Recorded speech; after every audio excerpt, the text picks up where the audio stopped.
All right, thank you, Ricardo. Now I'm here with Bernd, who's a senior game designer at Crytek. How you doing, sir? I'm fine. Now, I'm doing very well, thanks. And we're here to talk about Crysis. Yes. Now, this is easily one of the most hotly anticipated PC games for some time now. You've been showing it off kind of in bits and pieces, and it's almost done, right? You're getting pretty close. We are pretty close. What we brought to E3 is almost a complete level. It's actually the majority of the first level of the game. We chopped off a bit at the beginning and a bit at the end. But apart from that, it's like if you would let people play, for as long as they wanted, they could probably amuse themselves for 1.5 hours on this. Nice. And we just let people play. That's the nice thing. And for me as a designer, also the most exciting part of making a game is that you can actually, step back, give the people a brief introduction about the controls and how the game works and what they should do, and then off they go and have fun. So how's that been? Kind of standing back and watching. Are you watching people play and go, oh no, don't do that, or just kind of are you like cringing as people play it, like worried about it, or you're pretty confident at this point because it's coming close. I'm very happy with it. Nice. I've seen a lot of things, that we didn't really anticipate. We sort of planned for it because we as a company we always go for this. Sandbox environment, like providing the player with an open playground where he can, just go around and have fun. And I always see people come up with new ways of, playing the level. Yesterday I saw for the first time somebody actually found the turtle. Oh yes, because recently we have started putting in the wildlife into the game, which is very amusing. We got a lot of animals, and I love to talk about them. I'm sorry, but I'm so happy with all these things. And we put one turtle in the level, sort of as an Easter egg. Nice. And actually, I had a standing bet going with one of our level designers because I thought nobody will ever find this thing. And yesterday, somebody went right to the spot and grabbed it and carried it around. Made me really happy. Nice. So how detailed are the wildlife going to be? Are they going to kind of crawl around? Is this turtle moving around, or is it kind of stationary in a level? It's what we call boids. So they move around. They have sort of like a rudimentary intelligence and preference where they want to be. Cool. So we place them in certain locations, sort of like areas. But inside these areas, they pretty much do whatever they want. Cool. So they run away if I get too close, or if I stand still. One really nice thing is if I go to cloak and I don't make any noise, they actually don't notice me and just walk across my line of sight. Fantastic. So you could also be making like your own little custom wildlife videos, little camouflage action. Probably the next video will be the animals of Crysis. Nice. So let's back up a little bit here and talk about kind of what Crysis is. It's obviously a sci-fi themed first-person shooter. There's an alien invasion going on. What is the story in Crysis? In a nutshell, the story is that you play a member of a special forces unit, which is sent to an island located in the Chinese Sea, roughly. We don't have an exact location. And you're sent there to find out the whereabouts of a team of archaeologists which have dropped off the radar. And the island, in fact, has been blocked off by the North Korean army, which are the bad guys in our game. Okay. And you're sent there, on a secret infiltrate mission to find out what's going on. And you start in pretty much a routine covered op thing. Go there, take out the enemy silently. Well, not really silently, but you can go loud if you want. With lots of explosions, of course. And then it turns out that these archaeologists have been investigating an artifact they found on the island, which in fact is an alien spaceship, which has been encased in the mountain, which is in the middle of the island for billions of years. And I won't reveal that here, but somehow it comes to pass that the aliens actually wake up. They freeze the major part of the island in a shock wave. So it turns from the very paradise jungle themed gorgeous game into a frozen paradise. That was actually the working title of our game for a long time. And so the environment completely changes. Roughly in the middle of the game, it completely changes, and you're in a jungle instead of in a frozen jungle instead of the normal beach environment. Now, you guys have done tropical before. Was that kind of a deliberate choice to kind of start out with something that was maybe a little bit similar to Far Cry in tone, and then just like totally wipe all that out and look at this total just devastation? And well, we were really good at making jungles, so that was a logical thing to start with because we had all the the basic tech in place after finishing Far Cry, and we just took it to the next level, like making everything breakable, making even the pieces pickable, so you can shoot a tree, grab the crown with the leaves on it, and use it as cover. Oh wow! And So we went from there, but we also Crysis is completely different. It has nothing to do with Far Cry. The tech is completely new. The story is much broader in scale. It's more like epic. And what we wanted to do is, just flip it completely. And the thing we came up with is just freeze the whole jungle, because then the physics change, the look changes, the gameplay changes completely, because everything is ice, which means it shatters. If you shoot it, instead of breaking trees, you got shattering trees. And that's something we wanted to do. What about the poor wildlife? How will they survive? They probably won't. Oh, man. Yeah, it's sad. That breaks my heart. My heart too. What sort of toys will you be able to play with? I mean, it's first-person shooters. You're going to have a lot of weapons. Do you have anything other than guns at your disposal? The most special thing about the weapons is that you can customize and modify them. Basically, all weapons have a rail system where you can attach different, scopes and silencers. So it's we have the usual basic weapons you gotta have in a shooter, which is a couple of assault rifles, pistols. We put in dual pistols, which came into the development rather late, but it's just so much fun, running around with dual pistols. And the nice thing is that you can, put, for example, a scope on a shotgun, and it sounds silly, but we released this weapons video, and there you can see the advantage of doing that, and it really changes the gameplay. I wouldn't have believed it, and it's also something people like to do. They want to have their own personal weapon. Maybe give it a name or something. Definitely. Know it inside and out. Take it apart and clean it. Right. Notches in the. Definitely. Let's go over to Jody Robinson right now. You have questions from the audience. Jody, take it away. Richard Hill from Wales, UK would like to know how difficult the AI is compared to Far Cry. How difficult the AI is. Well, we took it to a new level, which means they use sensory input to detect you and react to you. So they see you, they hear you. If you're clothed, for example, and you have a laser sight on your gun, they'll see the beam and react to that.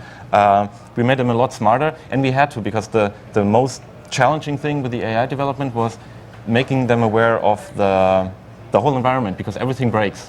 That means we cannot, do the traditional thing of placing cover spots for the AI to go to, but they have to, dynamically arrange their combat and cover and flanking behaviors.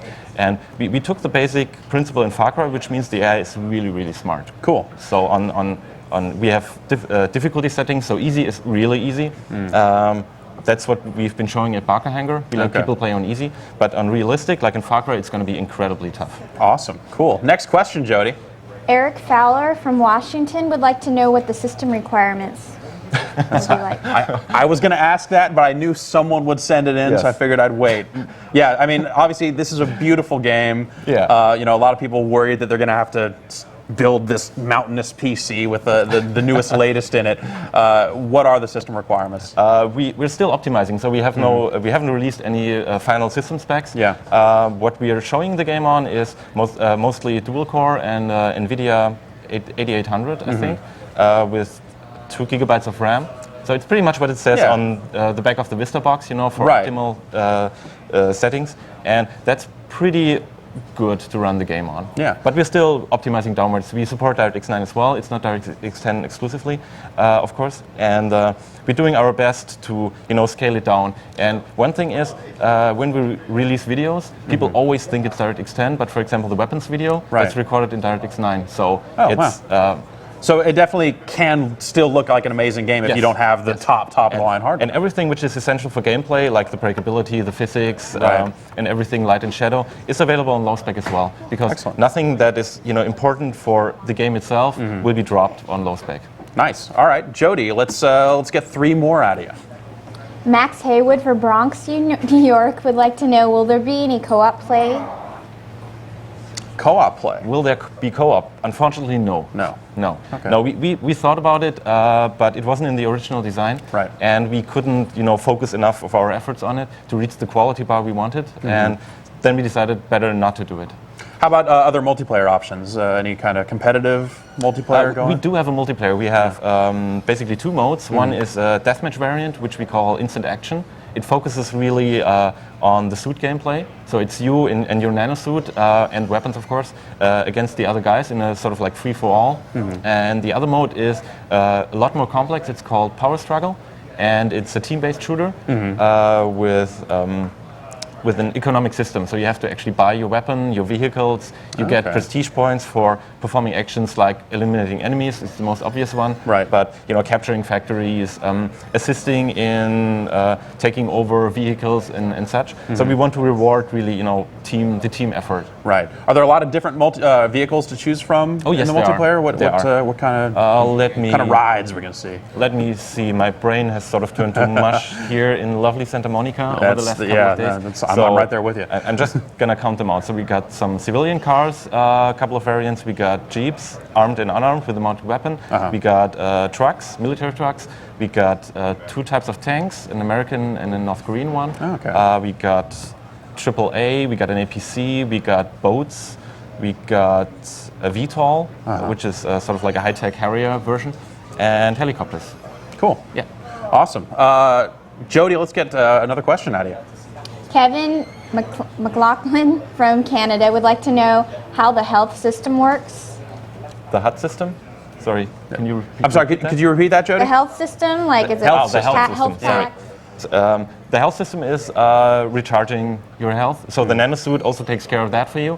We decided not to have health packs because we think that it's annoying in nowadays to run around and look for health packs. So we decided to go for the regenerating health system. And your Nanosuit has an energy budget which can be used for defense or for recharging your health. So it goes up all the time. And depending on the mode you're in, the speed changes. Okay. Are there any other features of the Nanosuit that'll have an impact on gameplay? Or is it definitely. What else is that going to do? Crysis is very much about the Nanosuit, and it's something which came into development rather late. It wasn't in the original design, but it came out of the need that we wanted the player to be able to change the gameplay and adapt to situations on the fly. And in the original design, it was sort of like an upgrade system. So you started with your basic Special Forces uniform, and you got upgraded over the run of the game. But then we decided, this is so cool, we'll just give it to the player right from the start. And then we decided to make a prototype, the Nanosuit Playground, which I think everybody has seen videos of. And it's the one that's running here. We're seeing some action here. Yes, and that started out as a prototype actually. We made a core team of designers and programmers and artists and said, hey, this is the Nanosuit, this is how we want it to work. We want to have speed, strength, armor and cloak. So go ahead and make a fun level. And this is basically what we did. And it started out with really ugly building block version, like with solids, for getting the distances right, for jumping and sprinting, and the objects properties, like how heavy objects you can lift, how do vehicles react. And then it turned out that people had so much fun playing it that it evolved sort of in our major showpiece for almost over a year. Nice. And we learned a lot from that. Also feedback from the community, feedback from focus tests. We tested the hell out of this thing. And we're still working on it because we want to get it exactly right. Because the interface has to be super smooth and intuitive. So because the best feature is useless if people don't want to use it. And we really want the Nanosuit to be the central thing people think about when they think about Crysis. It's a first-person shooter, but the Nanosuit is what sets it apart. Definitely makes it pretty different. That's the unique thing we bring to the table. Cool. Jody, let's get one last question out of you. Ron Viventrop from Europe would like to know, can you call in any air support? Can you call in any air support? Air support. We got a couple of missions where you do have airstrikes, but it's not something controlled by the player. Okay. Yeah. Cool. Well, the game is Crysis, and it is looking amazing. Thank you. Yeah, it's looking really sharp. When are you looking to ship it? We have no set date yet. We haven't announced anything. We're shooting for this year, 2007. So, and we're pretty close from, showing it here at E3 really showed us that we're maybe even closer than we thought we would be. But we haven't announced a set date because we want it, to be the best thing ever, of course. And that means we have to focus on the quality, and there will be no compromises, especially optimizing min spec, low spec, high spec, and ultra high spec, of course. We're Crytek after all. And but then we want it, to run on all systems. We want it to look gorgeous, and that's gonna take some time. Cool. All right. Thanks, sir. Thank you. My pleasure. Thanks a lot. Now we're going to check out Mark Rain, who's got something to say about Epic.